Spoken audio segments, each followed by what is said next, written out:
Salam, salam sejahtera untuk kita semua. Kembali lagi bersama saya Yeremia Junianto Kapitan. Nah, seperti video-video saya sebelumnya, saya sudah menjelaskan apa itu dimensi-dimensi yang ada di dalam administrasi gereja baru. Nah, pada video kali ini saya akan menjelaskan apa itu dimensi ekologi gereja di dalam administrasi gereja baru. Nah, tentu kita sudah belajar dalam pendidikan kita, bagi dari SD sampai SMA, tentu ekologi itu tidak lagi asing di telinga kita, karena sama dengan pengertiannya bahwa ekologi itu adalah interaksi antara makhluk hidup. Contohnya seperti saya yang saat ini, bagaimana background saya di belakang adalah bunga-bunga, itu merupakan interaksi antara makhluk hidup. Itu merupakan salah satu contohnya. Nah, kita langsung saja pada materinya, yaitu tentang ekologi gereja. Nah, di dalam administrasi gereja baru itu selain memiliki administrasi yang teratur, dimiliki juga interaksi antara makhluk hidup atau antara gereja dan juga lingkungan-lingkungan yang berada di dalam lingkungannya, yang bagaimana gereja itu memiliki dampak yang besar juga terhadap lingkungan di sekitarnya. Nah, pada video kali ini kita akan lebih membahas bagaimana interaksi yang dilakukan oleh gereja. Nah, adapun beberapa hal yang dipengaruhi atau yang mempengaruhi interaksi yang dilakukan oleh gereja, yaitu ada 6. Yang pertama itu adalah hukum, politik, ekonomi, sosial, budaya, dan ICTS. Nah, pada kesempatan kali ini saya akan membahas kurang dari 2 saja yang akan saya bahas pada video kali ini. Nanti pada kesempatan kali berikut mungkin kita akan membahas sisa dari kedua pengaruh yang dipengaruhi oleh ekologi gereja, yaitu hukum, ekonomi, sosial, budaya. Nah, pada video kali ini saya akan membahas tentang apa itu interaksi yang dilakukan atau yang dipengaruhi oleh ekologi di dalam gereja, yaitu adalah khususnya saya akan membahas tentang politik dan ICTS. Namun sebelum kita masuk pada pembahasan itu, kita perlu ketahui bahwa gereja itu diperhadapkan dengan lingkup interaksi yang luas. Artinya bahwa gereja tidak hanya ada dalam satu lingkup ini kehidupan, tetapi dia menyangkut dengan beberapa aspek dan juga lingkungan yang cukup luas. Oleh karena itu, gereja juga itu memiliki paradigma ekologi. Yang pertama itu paradigma tertutup, yaitu paradigma yang ada di dalam gereja, terus paradigma terbuka, dan juga paradigma moderator. Nah, di situ adalah merupakan paradigma yang ada di dalam gereja. Kemudian dari paradigma yang dimiliki oleh gereja itu tentu akan membuat gereja memiliki karakter yang bisa membangun gereja atau membuat gereja tuh bisa berinteraksi dengan lingkungan yang lebih luas dengan memiliki karakter yang khas, yaitu gereja akan memiliki turbulence, deskriptif, dan chaos. Dan yang kedua itu memiliki sense, tingkat kelangkaan, ketersediaan, dan kelimpahan. Artinya bahwa karakter-karakter yang ada di dalam gereja ini akan menjadi karakter yang membuat gereja dapat melakukan pendekatan dan juga interaksi dengan lingkungan sekitar.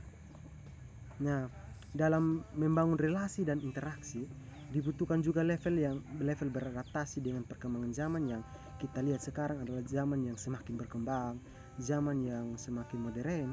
Oleh karena itu, gereja membutuhkan level adaptasi yang cukup strategis untuk membuat gereja bisa berkembang dan bisa berinteraksi dengan lingkungan sekitar. Nah, strategi itu menurut administrasi gereja baru itu ialah ada 2. Yang pertama itu level pendekatan atau strategis. Artinya bahwa level pendekatan ini dibuat untuk gereja bisa memiliki hubungan antara lingkungan sekitar, dan juga melakukan pendekatan-pendekatan sebagai bukti, sebagai salah satu cara strategis yang dibuat oleh gereja. Kemudian level substansi atau hakikat, di mana apa yang bisa substansi yang diberikan oleh gereja kepada lingkungan sekitar. Nah, kita masuk pada inti dari pembahasan pada ini gereja ini apa? Dimensi ekologi gereja, yaitu adalah ini yang saya akan membahas tadi tentang ini yang mempengaruhi ekologi dalam gereja adalah politik. Jadi mana selama ini kita pandang bahwa di dalam melalui administrasi gereja baru, politik itu dianggap sebagai suatu peluang bagaimana gereja bisa mempersiapkan jemaatnya sebagai suatu kebijakan yang dibuat oleh gereja untuk berpartisipasi dalam proses politik. Nah, ini merupakan salah satu cara dalam administrasi gereja baru bagaimana mempersiapkan jemaatnya agar bisa mempersiapkan jemaat agar menjadi seorang politikus atau politik yang bisa mempertanggungjawabkan kuasa dan wewenangnya. Nah, yang kedua itu adalah ICTS. Itu adalah singkatan dari Information and Communication Technology. Nah, yakni adalah teknologi sistem informasi yang memiliki peran penting. Artinya di zaman sekarang ini kita tidak pungkiri lagi bahwa internet itu merupakan salah satu hal yang sangat berperan penting dalam kehidupan kita tentunya. Karena kita bisa lihat dalam realita kehidupan kita, mau apapun yang kita lakukan itu pasti berkaitan dengan informasi. Internet, komunikasi, handphone itu sangat berkaitan sekali. Jadi itu tidak bisa dipungkiri bahwa itu akan ada dalam kehidupan kita, terutama dalam bergereja. Sehingga gereja tidak bisa menutup diri akan perkembangan zaman yang ada, tetapi seharusnya membuka diri dengan adanya perkembangan yang semakin berkembang ini.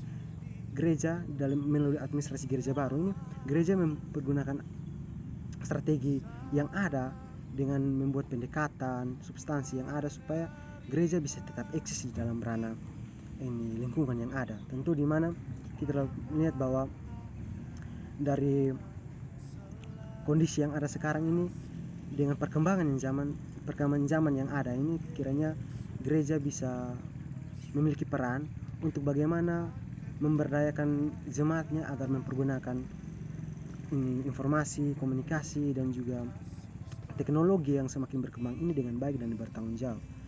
Nah, di dalam bergereja ada pun strategi-strategi yang bagaimana gereja lakukan untuk bisa mencakup orang-orang yang mungkin berada jauh dari lingkungan gereja, sehingga mereka bisa melihat perkembangan ataupun apa-apa yang ada di dalam gereja tersebut.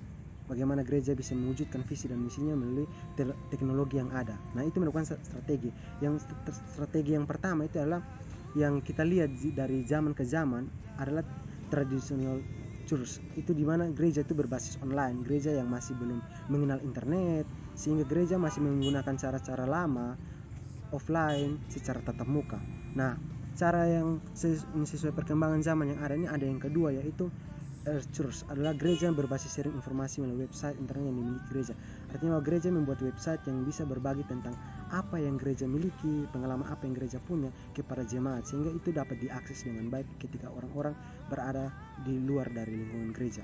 Nah, yang ketiga adalah church 22, yang artinya gereja berbasis percakapan rasional, media sosial. Artinya gereja menyiapkan wadah di dalam media sosial seperti YouTube, bagaimana untuk bisa saling sharing dan berbagi pengalaman yang ada. Yang ketiga adalah Church 3, yang itu adalah gereja 3.0, di mana gereja itu berbasis multi perspektif, non-deskriptif dan lagu melalui media sosial. Artinya gereja membuka diri bagi jemaat, menyediakan wadah bagi jemaat agar bisa mengakses website-website yang dimiliki oleh gereja, dan juga merekam lagu-lagu rohani untuk dibagikan bagi jemaat agar dipergunakan dengan baik. Nah, melalui strategi-strategi yang dimiliki oleh gereja ini tentu akan membawa dampak yang baik terhadap jemaat tentunya, karena gereja mempergunakan perkembangan zaman ini dengan sangat baik sehingga bisa berdampak besar bagi jemaat. Nah, itu merupakan ekologi gereja yang ada di dalam gereja, bagaimana gereja membangun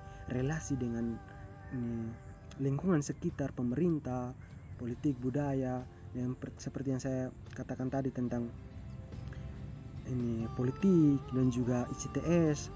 Artinya bahwa gereja tidak bisa menutup diri dengan hal-hal yang semakin berkembang di dunia, tetapi bagaimana gereja melihat itu sebagai suatu peluang untuk memberdayakan hal tersebut agar bisa dipergunakan bagi pertumbuhan jemaat dan juga perkembangan gereja di dalam lingkungan yang ada di sekitar gereja.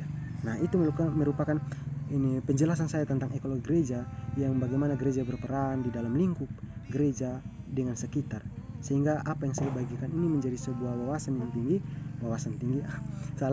yang luas bagi teman-teman dan juga bermanfaat, sehingga kita bisa saling belajar untuk mengenal hal-hal baru yang perlu kita terima. Karena orang-orang AGB itu mereka harus siap untuk dikritik, siap untuk mendengar saran daripada orang. Jika dia tidak mau dikritik, tidak mau mendengar saran, berarti itu bukan orang-orang AGB, tapi itu orang-orang AGL yang tidak mau membaharui dirinya. Karena seperti yang saya sampaikan bahwa AGB itu adalah suatu hal yang mau untuk diperbaharui sesuai dengan konteks dan kebutuhan yang ada, sehingga dengan demikian seperti kita sebagai orang AGB harus menunjukkan bahwa kita siap untuk dibentuk dan menerima kritik dan saran yang membangun untuk kita lebih baik ke depan lagi tentunya. Mungkin itu yang dapat saya sampaikan.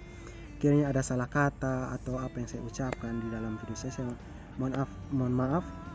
Dan saya juga mengucapkan terima kasih kepada teman-teman, saudara-saudara sekalian yang sudah like, comment, dan subscribe.